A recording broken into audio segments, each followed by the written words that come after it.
Good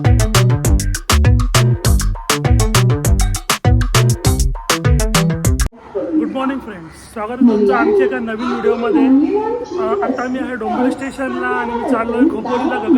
Gagangiri महाराजांचा जो temple आहे, मठ आहे, तिकडे चाललो आहे.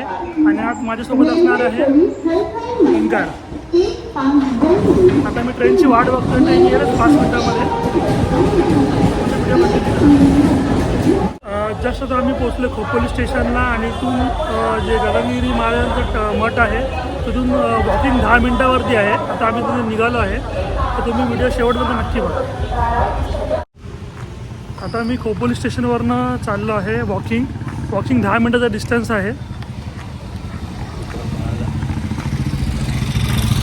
शेअरिंग ऑटो वगैरे पण आहेत जायला तिकडे, पण जवळ आहे त्यामुळे मी आता वॉकिंगच चाललो आहे.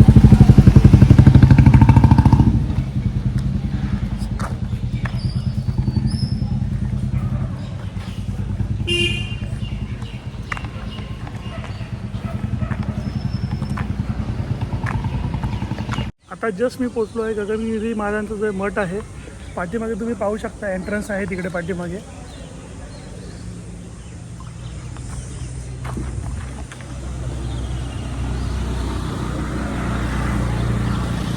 तर मग आतमध्ये जाऊयात आणि बघूया, दर्शन घेऊयात आणि मग तुम्हाला पूर्ण मठाचं दर्शन देतो मी. मठाच्या बाजूलाच आपण इथे ही नदी पाहू शकतो. एक छोटीशी नदी आहे, पाताळगंगा नदी बोलतो तिला.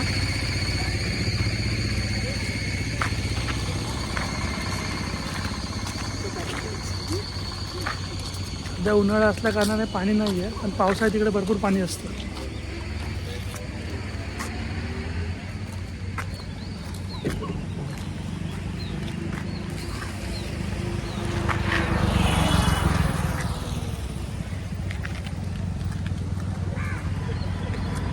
ते मठामध्ये ना उत्तम प्रकारची नाश्त्याची आणि चायची सोय केलेली आहे. सकाळी जे भाविक दर्शन घ्यायला येतात त्याच्यासाठी उत्तम सोय इथे आहे. इथे पाठीमागे बघू शकतो.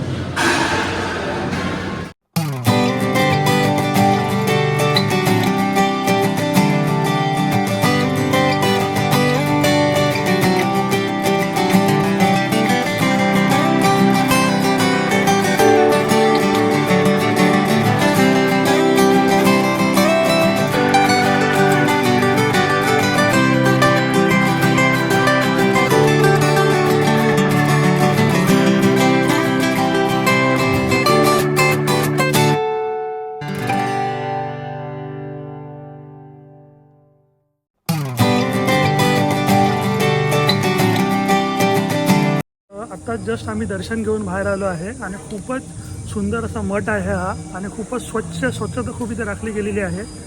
आणि तसंच आपण पाठीमागे आता हा मठ पूर्ण पाहू शकतो. मी जास्त शूट नाही करू शकत आहे, कारण मठाच्या आतमध्ये तशी परवानगी नाही आहे व्हिडिओ आणि फोटो काढण्यासाठी. आणि इकडे खूप प्रसादाची खूप उत्तम सोय केलेली आहे, नाश्ता पाण्याची सोय केलेली आहे, जेवणाची सोय केलेली आहे. तर आपण इथं नक्की भेट द्या या मठाला. खूपच सुंदर मठ आहे.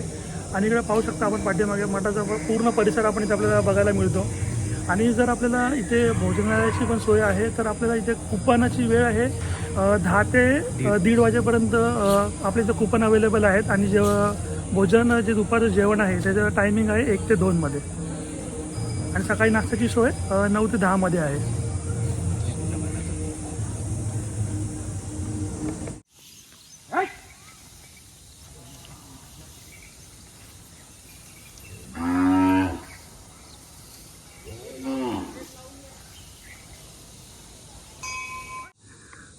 आता खाली मठापासून इथं वरती आम्ही खूप चालत आलो आहोत.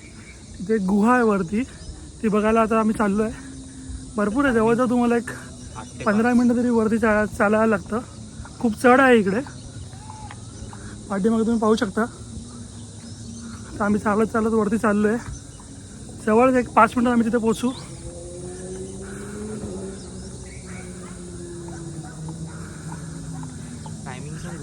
सकाळी लवकर या, कारण काय गरमीचे दिवस आहेत ना, त्यामुळे दुपारी जास्त थकायला होईल.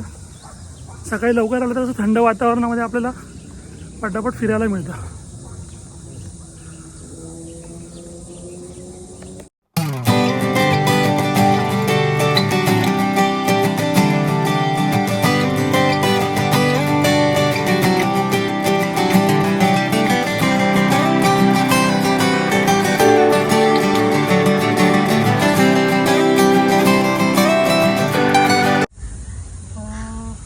आपण इथे पाठीमागे पाहू शकतो भक्त निवास.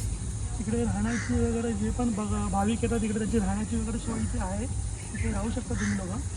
आणि तिकडे पाठीमागे पाहू शकतो आपण तिकडे गुहा दर्शन आहे. तिकडे वरती जाण्याचा मार्ग तिकडे आहे. वरती गुहा आहे तिकडे. आत्ता जस्ट मी तिकडे दर्शन घेऊन आलो आहे.